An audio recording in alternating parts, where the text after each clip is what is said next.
Okay, welcome everyone. Now can you hear me? Yes, we can hear you. Thank you.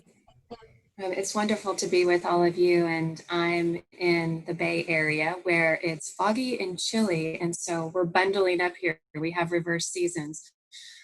So very different climate than many of you, calling from everywhere from the Philippines to Tunisia to Paris to Dubai and Nigeria. It's just awesome. It makes me feel like I'm in the classroom with my students. Just want to welcome all of you. And it's wonderful to be with you, especially to be able to talk about a subject that I'm incredibly passionate about, which is strategic influence, and then also to be able to talk about some of the superpowers of introverts, because I don't think they're often given the attention that they deserve, nor are they given the opportunity to sort of explore the strengths of introverts. So I'm really excited that Holt is allowing me to explore this topic with you today. And I really want it to be as practical as possible. So I want to leave as much room at the end for questions. Feel free, though, to send your questions if they come up and stop me as we go forward. But I thought I would kick us off just sharing a bit about my story. Not my professional journey per se, because you can look that up and get that on LinkedIn. But I thought I'd share a story with you on my, which helps explain how I come into my perspective on these issues. So growing up, my mother called me cautious Carrie. I was always very calculated about everything I did from a very, very early age. And that was consistent all the way through my formative years. I danced ballet for about 15 years. So my parents were just used to me being this very cautious, very disciplined, very organized, dutiful kind of a kid. And then when I was in my early 20s, I was in grad school and getting ready to finish grad school, and I actually had received this very prestigious internship, a fellowship actually, at the State Department in cybersecurity. And so I was preparing to go to Washington, leave my friends, leave my family. And it was then that my mother, who was 46 at the time, was diagnosed with a brain tumor. And 6 months literally to the day, she passed away. And the night before she passed away, I'll never forget this moment, because I was sitting with her and I said, Mom, I'm not going to leave. I'm going to stay here with you, because we were all helping take care of her, and family is the most important thing in my life. And she looked at me and she said, you have to go. She said, you have to go. And sometimes you have to be willing to be fearless. You have to be willing to set aside cautious Carrie. And so in that moment, it was as if a switch flipped. And I left a week later. She actually passed away the next day. And then a week later, I packed everything and moved to Washington, D.C. Fast forward 2 years, and I'm working in cybersecurity. I was traveling the world, leading red teams, mostly in the Middle East and Asia. And I came back to the State Department, where at the time Secretary of State Madeleine Albright was hosting a huge town hall on cybersecurity. It had never been done before. And if you can imagine this gigantic like amphitheater, right? Filled with diplomats and senior officials and the like. And it was a town hall to address security concerns around cybersecurity. And so, everybody's asking questions, and it's a very organized, thoughtful affair, but nobody's really addressing the core central issues. And one of the core central issues that really was concerning to me, after having traveled to many of our embassies around the world, was that our ambassadors, our appointed officials, weren't paying attention to the rules. They didn't care about security. And many were telling me flat out that it didn't apply to them. The rules didn't apply to them. Nobody was addressing these critical issues. They're just having a very polite discussion with the secretary. And so after a period of time, I look to my left and I see a microphone there, because there were microphones staged throughout the auditorium. And I thought, I'm going to ask her a question. So I stood up and I said, Madam Secretary, and I shared who I was and the work that I've been doing and the concerns that I had. And she looked at me, she smiled, and she said, thank you for that. I will take that into consideration, and then quickly moved on to another topic. And as she was moving on to another topic, almost the verbal equivalent of patting me on the head and saying, please sit down, whoever you are. I said, excuse me, Madam Secretary, you didn't answer my question. And she stopped and she looked at me and she said, what did you say? And I said, you didn't answer my question. These are legitimate concerns, and I see a pattern of behavior around the world that we really should be taking into account and addressing with measures and all of this. And so the next thing I know, we're going back and forth. The Secretary of State and myself, I'm 22 years old.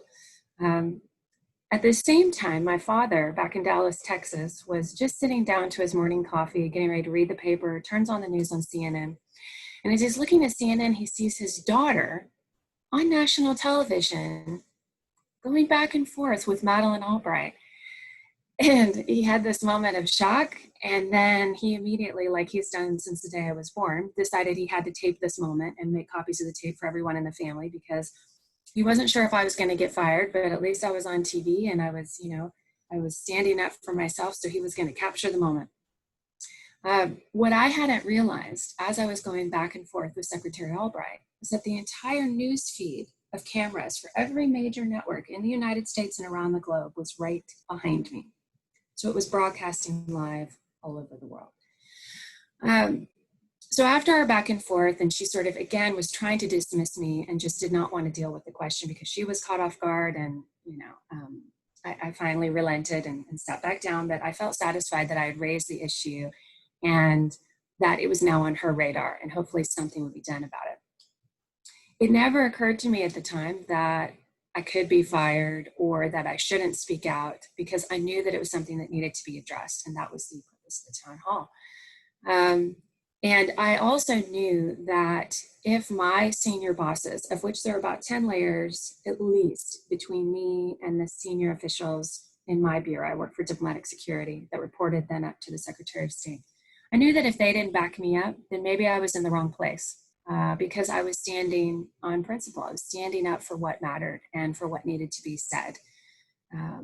And so that was a moment that was very defining in my career and in my life, because I really stepped into that fearlessness and was willing to push it and was willing to be brave. They didn't fire me. In fact, my senior boss, who was actually on stage with the secretary, he said, "You're going to go to Germany tomorrow." They put me on a plane to get me out of the country so that I wasn't going to be bombarded with questions from the press.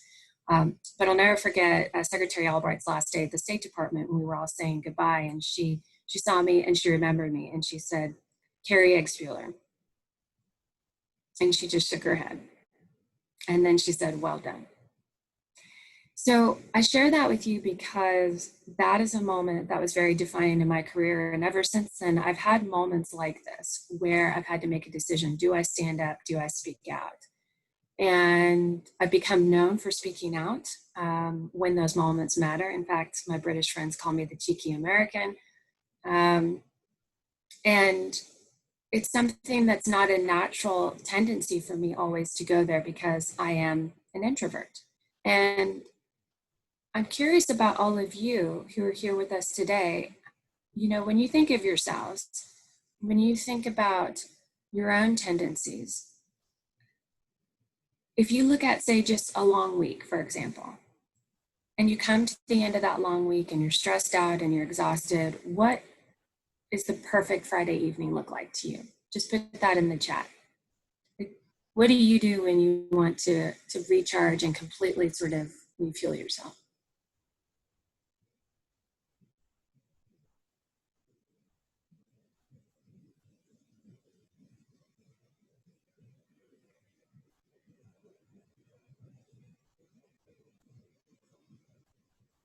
And Gracie, are we getting some responses in? Because I'm not able to see them when I'm sharing my screen. Yes, we're getting some responses. We have people saying, stay home, read a book, have a bath and watch a movie, go to nature, walk, bath, wine, bed early, read or go to nature, Netflix, movie night with my nephew, a night with my friends, read, music, be at home, maybe reading or watching a movie, rest. Oh, that all sounds amazing. Yes, and many more. We have 153 attendees in this webinar. Oh my goodness, you all sound like my people. This sounds Yeah. wonderful. Are there any extroverts on this call?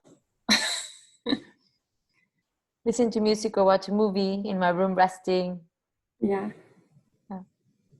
Okay, so it sounds like, so I'm the same, especially when it comes to reading books and just kind of going quiet. I wanted to share with you, this is sort of an aspirational photo for me, but books have always been, you know, my friends ever since I was little. And I don't know if you can even see, but in my office, I have books stacked everywhere. And my husband keeps saying we need to stop with the books. And I just keep saying we need to build more bookshelves. So when I saw this picture, I was like, oh, that to me is my happy place. This would be my heaven, right? Because you have very few chairs, you'll notice. They are all socially distanced, appropriate spacing. But there's books all the way to the ceiling. And that for me is my favorite way to recharge and to completely just shut down. And so that's one indicator if you're an introvert, kind of what you like to do when you're stressed out, when you totally want to recharge. Do you go inward or do you go outward? I think we all fall somewhere on the spectrum, right? Between extrovert and introvert, and then ambivert, which is in the middle. And some of the information I'm going to share today, it's about the spectrum of tendencies. None of this is black and white. It's not your one or the other, right? But we skew one way or the other. And so what I think is important is being aware of those tendencies and honoring those tendencies, because they do influence our behavior, especially when it comes to how we communicate and how we influence, as well as how we take care of ourselves, how we recharge, how we manage our energy, which especially during times of intense crisis and intense stress, that becomes all the more important. So I'm curious, and I hope you can share just a couple of thoughts on the chat. What does it mean to you to be an introvert? And when you hear that phrase, how do introverts differ from extroverts? Can you be a bit specific? Give me some of your thoughts there. I'm just curious.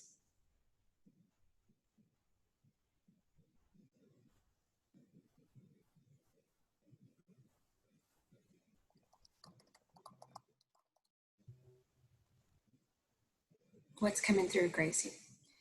So not being able to express themselves when they want to, always thinking before speaking. They see the world from a different perspective. You won't express your emotions the same way an extrovert does. Socially distant. Someone who prefers independency. To be contemplative. We think we are almost enough. A bit more reserved and outspoken, maybe. I need to distance myself from others from time to time to recenter on myself and recharge my social energy. I don't like to speak out in public, large groups. Introverts do not feel at ease in communicating with others. Extroverts are open-minded. Introverts don't really want to be the center of attention. Introverts prefer having alone time and independency. For me, it's the dynamic of how I like to be approached and prefer to interact. Excellent. And so many more messages. I love all of these answers because you really kind of cover the broad spectrum of how, different tendencies within introverts are both seen and interpreted. And I think one of the things for me that's always been fascinating and frustrating is how often we're misunderstood and underappreciated. And those labels and stereotypes that are often attributed to introverts are usually attributed, usually there for only the extreme introverts, which most of us aren't. Most of us skew more towards the center to the ambivert side. But I wanted to share some of those misperceptions and sort of dispel some of those, because I think too often when you have these sort of misperceptions that are so pervasive, it limits people's abilities to see what we can uniquely contribute. So the first one is shy. So I hear that a lot, especially from extrovert friends of mine. Oh, well, you just must be shy. You must be afraid of other people. Susan Cain, who wrote the famous book Quiet a couple years ago and sort of launched the whole quiet revolution movement, she talks about shy and introversion being two totally separate concepts. And shyness is really the fear of negative judgment in others, whereas introversion is more just we get more of our energy from going inward. But it doesn't mean that we're afraid of people. We just like to interact with people in smaller groups, or we prefer one-on-one situations. There's also this very common misperception that we don't like public speaking or talking. And in fact, I think more often than not, we prefer speaking or talking when we know it's going to have meaning, when we know it's going to have impact. And so we reserve our time for only doing that when we feel it's actually going to be important and worthwhile. We aren't fans of idle chit chat that just wastes time and energy, right? The other perception that I find fascinating too is that there's very few of us in the world.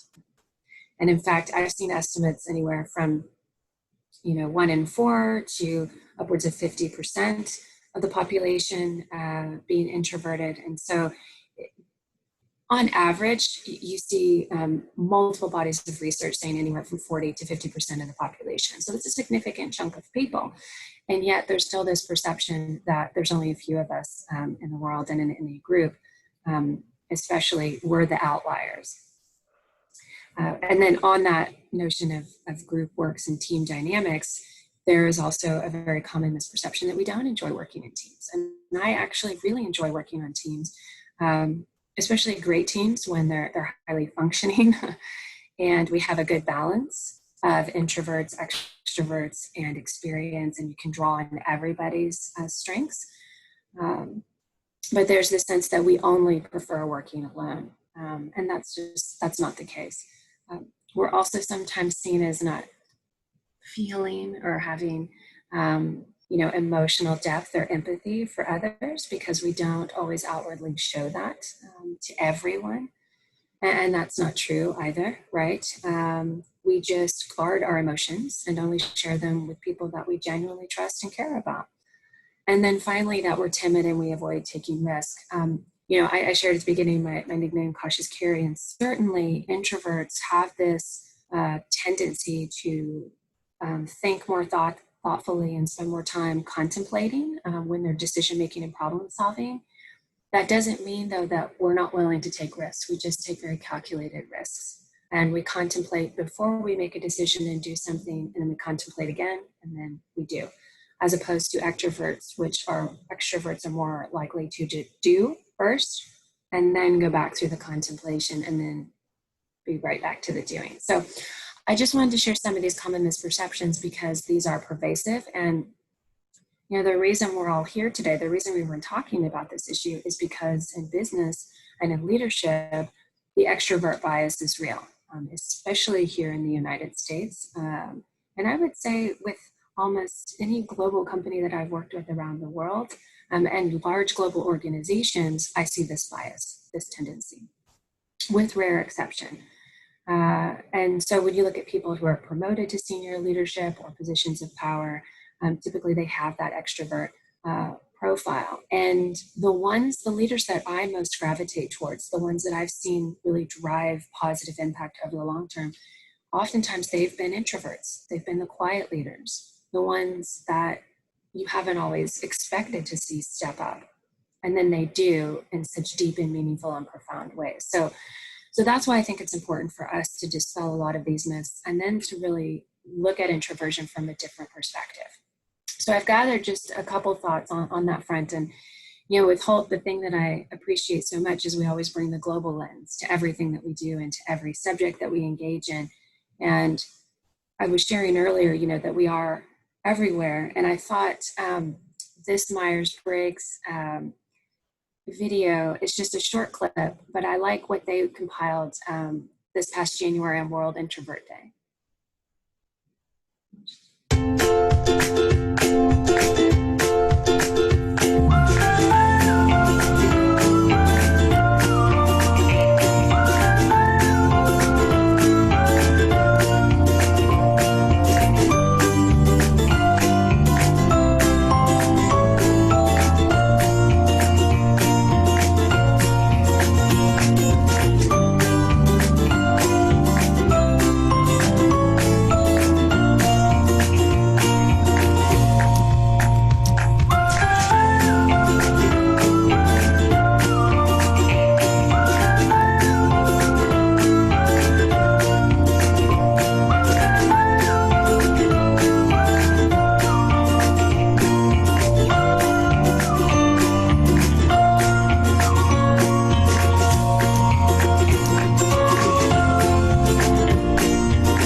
So I didn't even know until I was pulling together this presentation that there even was a World Introvert Day. I was very excited about that.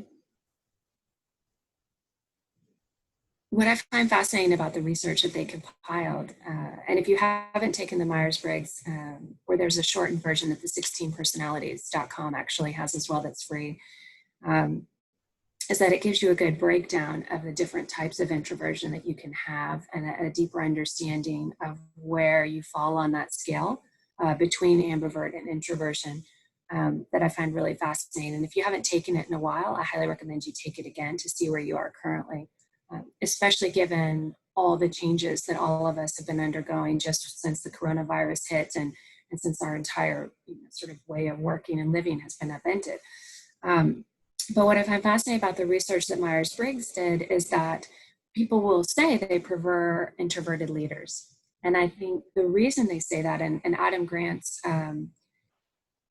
work at Wharton has confirmed this, as well as there are a number of other studies underway of introverted leadership. It's because introverted leaders are very good at listening and really taking in a wide variety of opinions and working well with others. And so the thing that I also find really interesting is if you noticed, and it went by rather quickly, but of extroverted leadership around the world, it's 72% on average of the positions are held by extroverts. So that just sort of kind of going back to that notion of the extrovert bias in leadership is real and it's pervasive.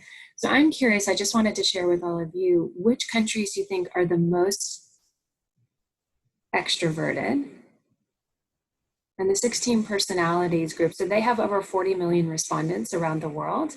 So you can actually go in and look region by region and see the breakdown. But I thought I'd share with you some of the most extroverted countries in the world: Nicaragua, Lebanon, Rwanda, Uzbekistan, Cameroon, the UAE, and Uganda. And then in the chat, does anyone have an idea where the most introverted country might be? Gracie, did anyone have a guess? Yeah, there's Japan, Norway, Russia, Scandinavia, Sweden, Japan, Germany, South Korea, China, Latvia, Japan, a lot of Japan, England, Singapore, Eastern European countries, a lot of Japan again, Switzerland, UK, Finland, Iceland, South Africa. Somebody saying Mexico, but I guess that's in between. Canada, Greece, Russia, and Malaysia. Okay. So, yeah. Well, I heard several people say Eastern Europe and certainly, but I didn't hear any Lithuania specifically. That was surprising for me that Chile was number 2. So, but I thought I'd share this with you because typically when I ask this question in any sort of open group setting, I'll get a number of responses very similar to what you shared. Especially dominant on, I'll get a lot of Japan, China, Taiwan, as well as throughout Scandinavia, Germany. And some of those, started to come through. And a lot of that is because of our own, the pervasiveness of the stereotypes, and also to the impact of the traditional ways we've been schooled around the world. So I see this with my students in particular, and this is where a lot of the misperceptions arise. The schooling tradition that you have, if it's very traditional, if it's very hierarchical and it's non-participatory, when you're in an environment like when you're in a Holtz classroom where we are engaging people and we're problem solving together and it's very external, right? And you're challenging each other. And there's nothing I love more than getting the students to challenge me and having a back and forth and challenge one another, because I think that's when you learn. I think that's when you grow. But I know that's a challenge at the beginning for a lot of our students who come from certain academic disciplines where their entire formative education has been very, everything is about respect and deference. You do not question the professor. you do not speak back to your peers, and so there's an assumption when people see that reflected in the classroom or even in a boardroom that that's introversion. And so introversion then is something that, again, the misperceptions, the layering, when you add culture onto that, it's just one more layer that confuses people, and sometimes they make snap judgments as a result of that. So I wanted to share this with you because I think that the country lists of the top on both are surprising for most people. And just to keep an open mind that, introversion there are a number of layers to this. And we're talking about tendencies. Nothing is black and white. And to really get to know people on an individual level, rather than making those snap judgments.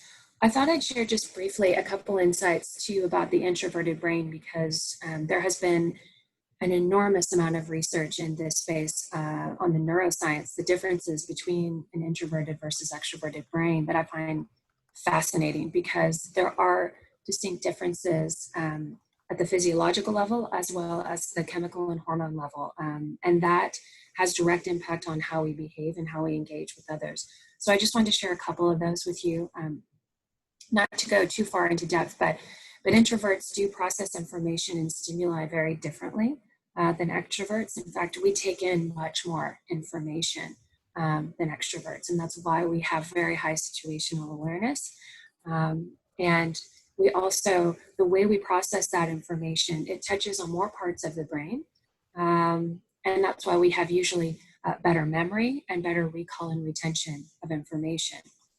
The other thing that has been found in recent years is that introverts have larger and thicker gray matter and cerebral blood flow throughout the brain, and in particular, higher functioning in the frontal lobe, which is responsible for abstract thinking and decision making.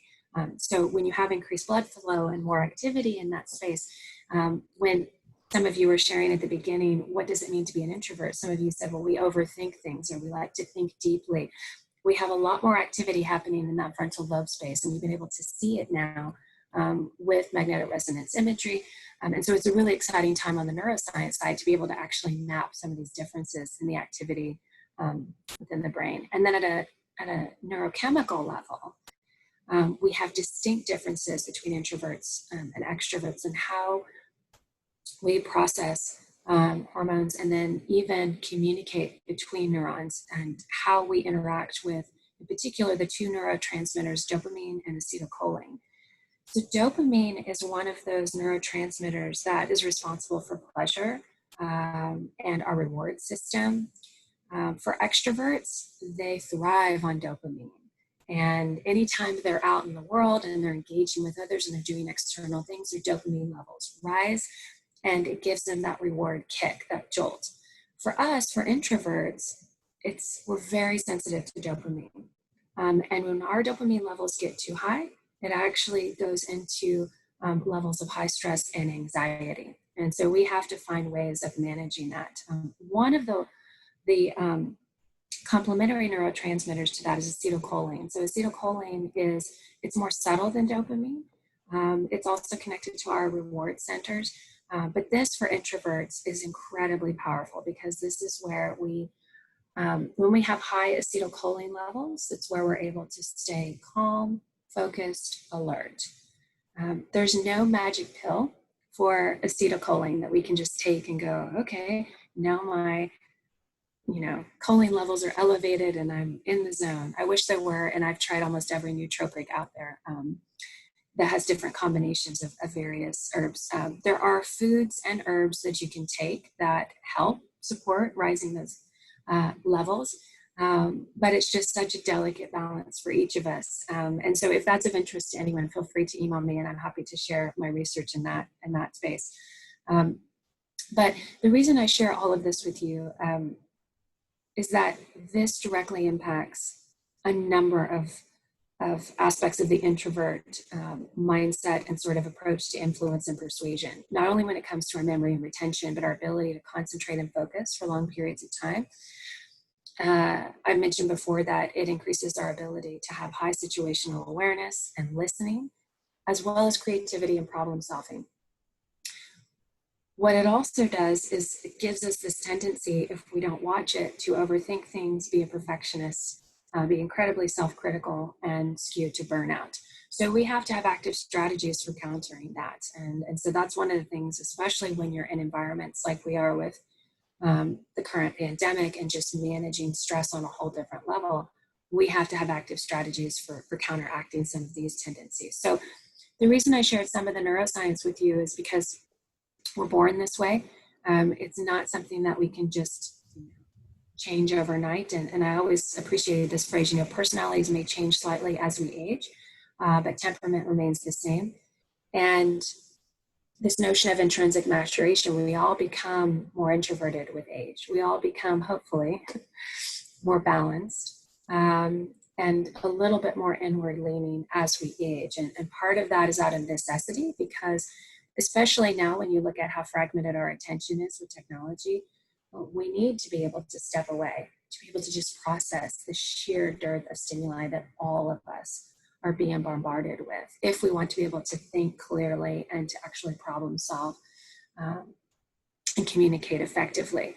So I wanted to just share that context for the Strategic Influence Toolbox, because I'm going to share with you some of my favorite tactics for influence and persuasion that really come from my work with a number of legends in advertising, branding, and global marketing, as well as working with organizational psychologists and social psychologists on how we can best influence others and do it in a way that's honoring our natural tendencies.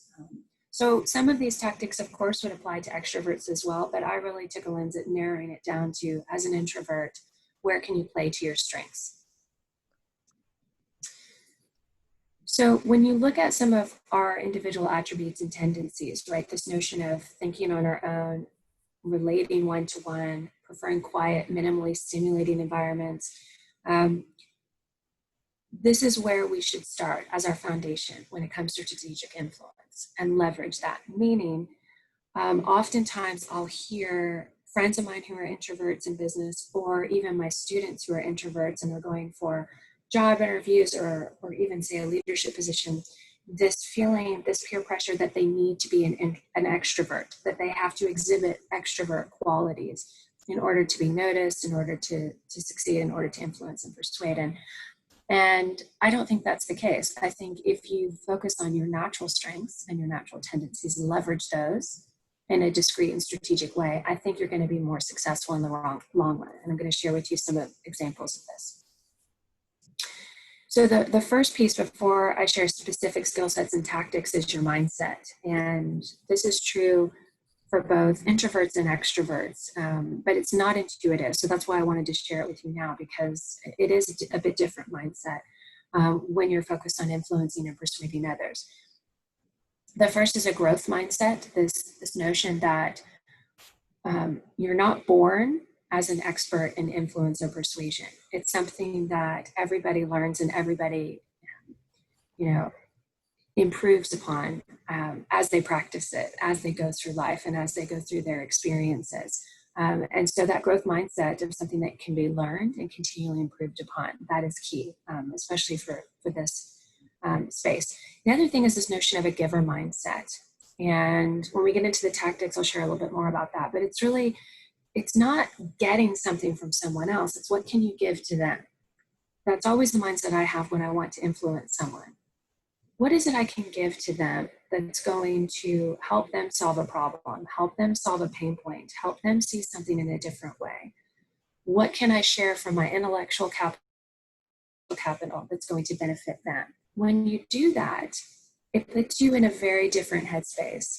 And it allows you to leverage tools in a very different way when you have that giver mindset. And then finally, there's something called the ROI mindset. And that comes from a former boss in advertising who he approached any form of communication and persuasion with having three distinct qualities. And it's funny because my MBA students, whenever I ask them, how do you define ROI, they'll always say, well, of course, return on investment. And so I have to get them to break that away and go, no. It actually means relevance, originality, and impact. And What that means is before I go into any situation where I want to influence or persuade someone, I think and prepare strategically about how can I be most relevant to them and to what they care about. How can I be original, different, unique, unusual, and play to those aspects of my own talents, my own experience? And then finally, how can I have impact? What am I going to impart that's going to be different, that's going to be memorable a week from now, a month from now? So I always have that ROI in the back of my mind before I go into any influence situation. So that's the mindset. The skill set, and this is by no means an exhaustive list. I mean, I teach an entire elective on this, and we get into this in depth, and we get to practice all of these skills. But I thought I'd just share a couple of my top favorite ones, because they're the ones I think that are foundational and that you really need to practice over time if you want to become better at influence and persuasion. The first one is cultivating social capital and really honing your captive value. And social capital I define as, it's not how many connections you have on LinkedIn or likes on Facebook, or I don't care about that. And most people don't care about that. What I'm curious about is the amount of diverse trusted relationships you have with people and how quickly you can develop diverse trusted relationships. And this is where I think introverts have an edge. When you look at networking, when you look at where you build relationships, when you focus your energy on one individual and you're able to actually lock in and develop a connection and build trust, that relationship is going to be beneficial going forward. It's going to continue on, as opposed to meeting 100 people, handing out business cards, and nobody remembers your name the next day. So I like to focus my energy and my time on really cultivating social capital, not networking. So how can I develop trusted relationships? And then the other piece of that is something called captive value. And that's when you're with somebody new for the first time, how quickly can you develop trust? How quickly can you develop rapport?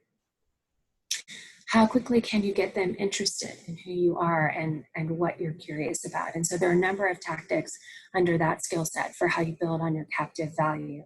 And it really is all comes down to practice and getting comfortable, having that one-on-one interaction and building trust on the fly.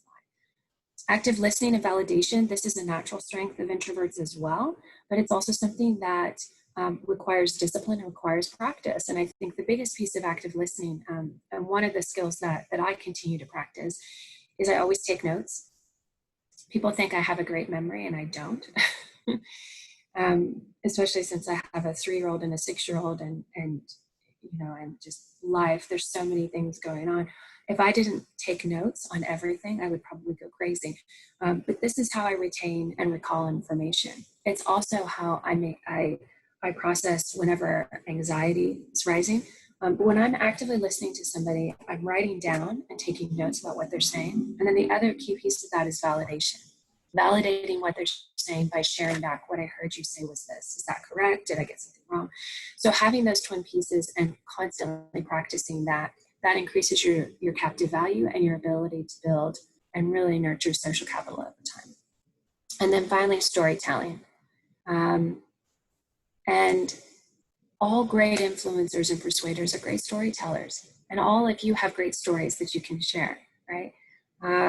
And I want you to keep in mind that what's known as the 7-38-55 rule. It was actually coined by a professor at UCLA in the 70s. And he was breaking down what people actually hear whenever you're communicating a message. 7% is the content that you're conveying, 38% is the tone, and 55% is your body language. Tone, inflection, and body language are hugely important when you're persuading, when you're influencing. So being aware of your tendencies in that space and then thinking about how you can modulate that and practicing the modulation of that is really critically important. And yet we don't spend a lot of time focused on that at all, do we? We spend most of our time overthinking and working on the content, spending hours and hours on the content, when it's actually the delivery that really impacts people and what they're left with. So I shared this picture of airplane seats because, well, it just felt nice to do that since I haven't been on an airplane in forever since the coronavirus hit. But I used to love on airplanes or even in an Uber share or something, when you meet somebody for the first time, to use those moments to practice your captive. and to leverage any day-to-day interaction that you're able to have to practice some of these skill sets. That's how you get better over time. And when it comes to storytelling, the best storytellers really use something that's personal, familiar, emotional, something that's specific, that breaks patterns, is surprising. They're able to build curiosity and engage your senses. And oftentimes less is more with storytelling, just stopping and letting your audience infer what you're going to say next, letting them think through it, has so much power. And so that's something we spend quite a bit of time on, actually, when we have the class, is helping our students hone those storytelling capabilities. So this idea of really tapping into how you leave people feeling, that's what is at the core of influence. And here are my 3 golden rules, because I want to get to questions. But the best way to get attention, I feel, is to give attention to others. And there's so many tools that we can do that digitally, as well as when we're speaking face to face. I also feel the best way to get influence is to give influence. And then repetition is the mother of all skills. So these are things that we have to practice. It's not something you can read a book or that you can do once, or you can even take one class and call it a day. These are daily rituals and practices that we have to build in every day, practicing and honing, if you want to become comfortable at it. And especially for introverts, because we're prone to have anxiety sometimes when it comes to public speaking or even engaging and influencing others, that practice becomes even more critical and essential. So just some final takeaways and resources. These are some of my favorite books when it comes to persuasion and influence. Susan Cain's work that I already mentioned is really fascinating and packed with a ton of research. And she launched a whole website, which has a blog, Quiet Revolution, which is fantastic. Robert Cialdini is known as the godfather of persuasion and influence, and Warren Buffett has given out thousands and thousands of copies of his books. His latest book, Persuasion, I find fascinating because this is all the work you do before you actually go into an environment to persuade an audience. And this is where I feel introverts, again, have an advantage because of our willingness to prepare and think in advance. And so I highly recommend all of his works because they're chock full of interesting insights and tips. Another perspective that I find really unique and fascinating is Jack Schaefer's work. He led the behavioral sciences unit at the FBI, and because I started out my early career, as I mentioned at the beginning, in cybersecurity and law enforcement, how they approach, influence is a very different and discrete skill set. But he boils it down into very discrete steps for how to get anybody to like you, which I find really fascinating. And it's just a very practical kind of approach to influence and persuasion that I think you might be fascinated by. 7 Secrets of Persuasion, and then the Little Black Book of Advertising Secrets. Those are for those of you who are fascinated by psychometrics, neuromarketing, and how you actually look at influence and behavior from a brand perspective, and how marketers look at it. So these 2 books are 2 of my favorites. Charlotte Beers, who was a former boss of mine, she used to always say that if you speak passionately from the center of who you are, that's universally compelling. And that's really what leadership sounds like. And I subscribe to that. And that really gets back to that idea of tone and how we present our information. If you speak from a place of passion, that's going to be universally attractive to others. They're going to want to listen, and that's going to be memorable. I love this sort of overview of what is an introvert. I'm not going to read it just because I want to get to your questions. But it just sort of hits at some of those misperceptions that I touched on earlier. And I loved how Susan Cain sort of talked about solitude being the air that we breathe for introverts, but it's not always seen that way. And so I think for all of us, but introverts especially, what's important about being an introvert when it comes to strategic influence is being willing to be fearless when it matters, being proud of who we are, and to honor the differences that we have and the differences in others, and to be courageous enough to ask for solitude when we need it, and to step away, to reset and recharge, and to take that time. McKinsey's Center Leadership Institute talks about this in depth, and there's so much research behind it, and yet oftentimes we feel the pressure that we can't step away, that we absolutely have to be on 24/7. And that's just a recipe for disaster and for really depleting our mental energy and degrading our mental capacity long term. And then finally, and this is the idealist in me, but being willing to stand up and speak up when it matters. I feel really honored to be part of a business school that is global in nature, where diversity is baked into absolutely everything that we do. And I feel like we're at an inflection point here in the United States and around the world. There's so much that's broken. And so I have this sense of real hope that when I see my students willing to stand up, speak up, and talk about issues that they're passionate about, and when they see something that's wrong, they're willing to address it and to gather others to talk about it as well and to have those difficult conversations. And so I think for all of us, it's a reminder that we should be willing to be fearless. So thank you all, and I'm excited for your questions. Thank you so much, Carrie. We actually have a couple of questions. And I don't know if you are able to open up if you stop sharing your screen, maybe you are able to see. I'll stop sharing. Okay. Q&A in the bottom. Can you see it? Yes. Perfect. So did any good questions come through that I missed from earlier? We have, so they have been going through the webinar, so I could read them or you could also check them out. But yeah, read the first one that you stood out to you. Based on the misconceptions, I have a question. This is from Beer Sign. Because we typically have to treat introverts and extroverts differently to get the best out of them at work. How do you differentiate between people who are just socially anxious versus introverts?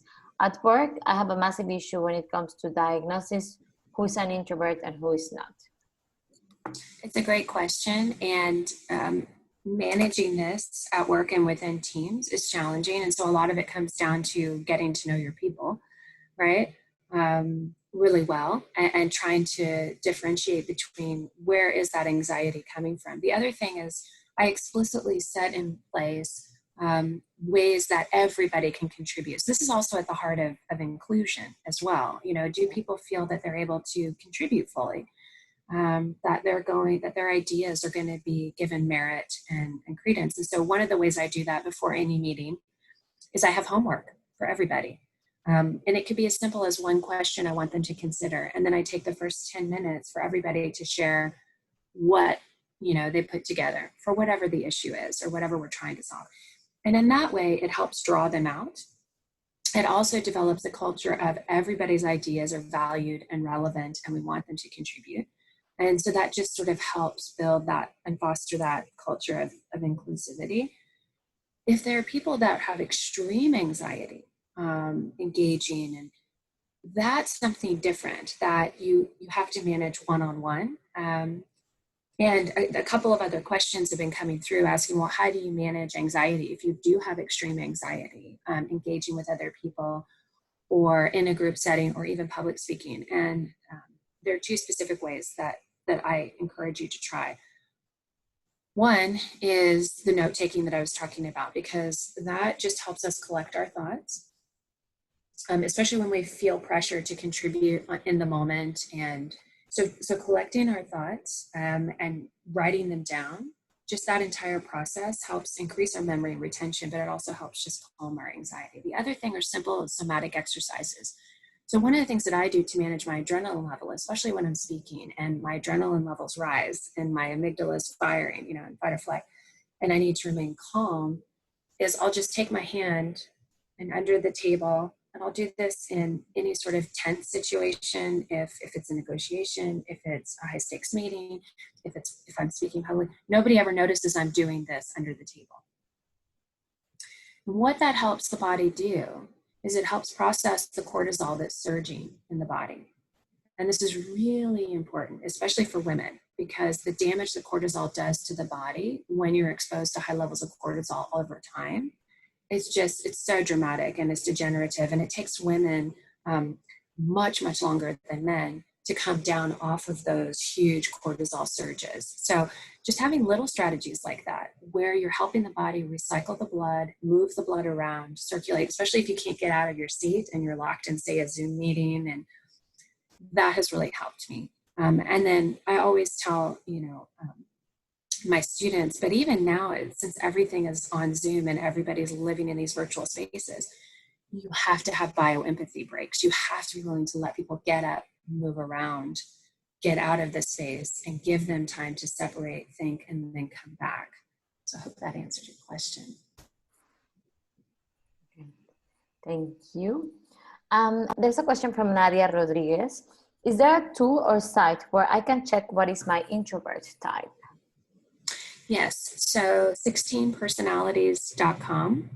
It's free, and that's based on the Myers-Briggs methodology. And so you can get your initial report free. So I highly recommend that you do that. For me, it was fascinating because the first time I took Myers-Briggs years and years ago, I was always an INTJ. And since I've had children, and especially since just everything that's shifted in the last few years globally, that has changed. And so it's fascinating to see where you've changed and why. But 16 Personalities is a great resource. The other one that a lot of psychologists use is testing the Big Five. So if you Google the Big Five personality traits, I think it's truity.com. There are a couple of sites where you can take a free version of that. And then the third diagnostic that I make all my students take, that I have first thing when they start at Holt and also at the end of their graduate journey, is the Gallup Strengths Test. And I have them just get the initial report, which is the top 5 strengths. And I think it's a nominal amount. It's like $15 or $20 to take it.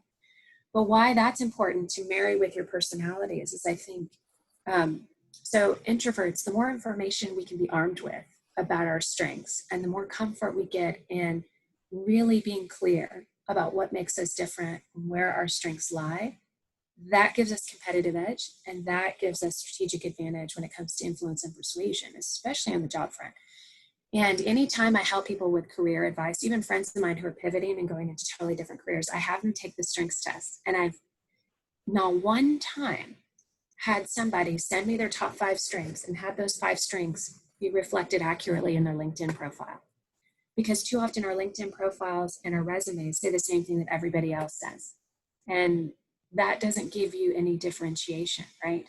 So the idea of having a clear sense of your personality types and your strengths there, and then your strengths, the strengths test breaks it down into the 4 domains of leadership. So it's a really good resource. And it also gives you language for how you can talk about and qualify those strengths. Very nice, thank you. We have a question from Harsh Saveri. What would be the preferred career option for introverts? So what are the career options for introverts? Everything. I mean, I think absolutely everything benefits from both introversion and extroversion. And there's strengths in both, and they're highly complementary. What I will say is, when you take the 16 personality test, or even the Big Five, it gives you a sample of the most likely careers where you're going to find deep satisfaction or meaning. But ultimately, that's for each of us to decide, right? And what are your values? What do you want out of life? And what really gives you purpose and drive? So that's what I always try and help my students unearth and unlock, because that's going to make all the difference in your career, rather than having an organization define that for you. But I think introverts are positioned to be successful in absolutely any industry. They are in every industry. But the key difference there is, what are you most passionate about? What are you most curious and drawn to? Good question. Thank you. This is anonymous. And the question is, could you possibly bring more examples of when these social skill sets can be practiced? I think this is related to the skills that you mentioned through the presentation. Mm-hmm. So I love that someone's on the chat as anonymous. So it's a really strange world we're all living in, isn't it? Because I would normally say, well, it's in our everyday interactions where we can be building experience in this, right? When we're at the coffee shop, when we're bumping into people, but a lot of us aren't bumping into anybody because we're all living on these virtual platforms, right? So what that means is we have to then take an extra step to build that practice in. And for now, because of the reality of the pandemic, many of us are going to have to do that in a virtual environment, in a virtual setting. And while I'm not a fan of Zoom happy hours and whatever, I mean, my friends who are extroverts do this all the time. And to me, that just has never seemed appealing because, you know, I'm on Zoom all the time anyway. So why would you want to be on Zoom for a happy hour? It's like, you know, but we're at different points in our careers, right? So if you're at a point in your career where, like my students, I tell them to make a commitment to themselves to at least once a week have a one-on-one Zoom meeting with somebody new that you reach out to on LinkedIn because you're fascinated by their background. Ask them if they'd be willing to have a 15 or 30-minute chat and use that as an opportunity to practice building some of these skill sets, building that comfort level in your captive value of telling them who you are. Now, first of all, before you start doing any of this, I absolutely want you to take the strengths test and the 16 personalities so you know yourself really well. And this way you can start practicing telling your story, who you are, what you care about, and then also practice asking them questions and getting to know about them and learning about them. The reason that's such a powerful and valuable exercise is because if you do it now, you're not trying to get, it's that giver's mindset, right? You're not trying to get anything from them. You're genuinely curious and interested about the career path that they've had. I've never been approached on LinkedIn by somebody saying, would you mind just giving me 15 or 20 minutes of your time for a chat? And said, no, I absolutely would be willing to do that. So then you practice over that virtual setting. It's much more difficult, I will say, when you have group Zoom calls because the extroverts dominate, like the extroverts love to do. They take all the airspace. And it's challenging for us to get a word in edgewise, even in a virtual setting. So it's tough with coronavirus and the current situation, especially when you have to wear masks. And just, but making a commitment to once a week having an interaction with somebody new, reaching out to people and doing that on a consistent basis. So what I did, and one of the best pieces of advice I was ever given in my career when I was back at the State Department, is they said once a week have coffee with somebody new. And that began my building of strategic social capital that to this day, I still stay in touch with people that I asked for coffee. I happen to really love coffee and tea. And so that was an easy. And so I started doing more and more of those. But it's amazing how in that informal setting, you're able to build trust and relationships very quickly. And it's a practice thing. The more you practice, the better you get at it. Absolutely. Thank you so much. We're going to have, we do have a lot of different questions, but I'm going to pick two more to wrap up.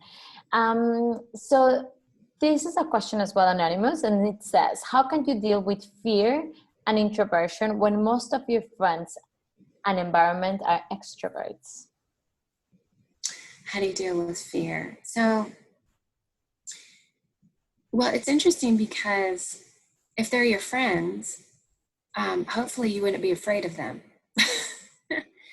And it's one of those environments where I like to have a good balance and I like to engage with my friends who are extroverts one-on-one, not all at the same time. Because when I'm with them all at the same time, I'm exhausted. So for me, it's more managing my own energy. And when my energy is depleted, I'm more likely to give in to the triggers of fear or anxiety or frustration. So it's just knowing yourself and which environments, you're going to be most comfortable with. But your friends are your friends for a reason. So there's a trust built there. And I think, as I shared at the end, I think as introverts, we have to be willing to be upfront and forthcoming with our friends and our colleagues at work about what we really need to recharge. I mean, I'm always the first when everybody's saying, oh, we're going out to dinner. And well, this is all, again, pre-pandemic. We're going out to dinner and then we're doing drinks. And then this is what I have to say around the world. In some places in the world, I am amazed, with dinner not starting till 10 o'clock and then drinks and this, And I will be the person that will say, listen, I'm the crazy one. I need to have sleep. If you want me to be able to function and be at my best at 8 a.m., I need to have sleep. So I just graciously, because I have to. And so I think over time, I've just become better at stating what I need. And the other thing too is when I'm under a lot of pressure to produce results, to be very forthcoming with people that I need to step away and I need to have total silence to be able to focus in. And I'll ask them, do you want me to stay here and be with everybody and engage? Is that more important than the work output? And if it is, then I'll stay and engage and I'll recharge later. But if the work output is more important, then I need to remove myself and really lock in and focus. So being really outspoken about what we need, I think is hugely important, not only for our own sanity, but I think our friends and family and colleagues appreciate it more when you're just honest and you're not trying to be perfect. You're not trying to be something you're not. Good question. So this is the last question we're taking, and thank you so much everyone for all your questions. This is from Gemma Drinkle. She says she's an introvert and she struggles to step up into a leadership role no matter what courses she takes. What advice would you give someone who is an introvert who wants to step up and be in a leadership position?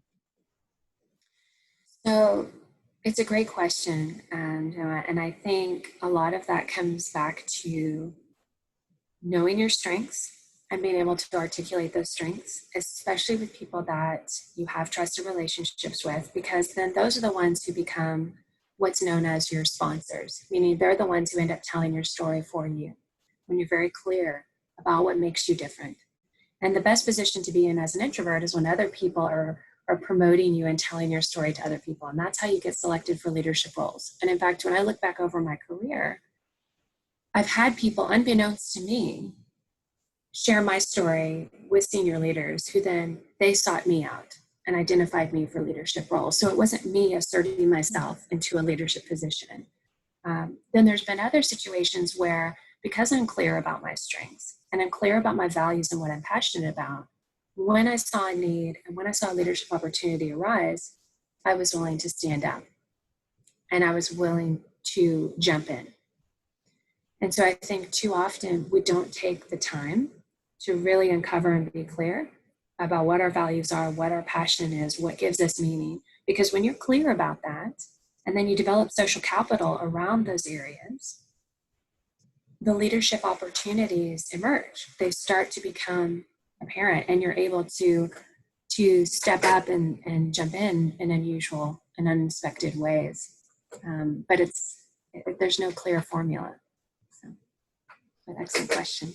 Yeah, amazing. Thank you so much for that, Kari.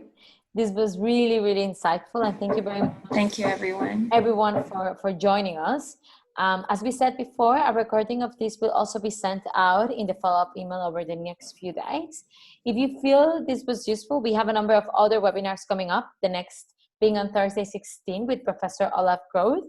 And you can also see the page hold.edu/virtual skills to register and to any other Virtual Skills Lab events. That's all from us today. Thank you very much for your class, Kari, and thank you so much everyone for joining us. And we hope to see you again. Thank you. Bye-bye. Thank you.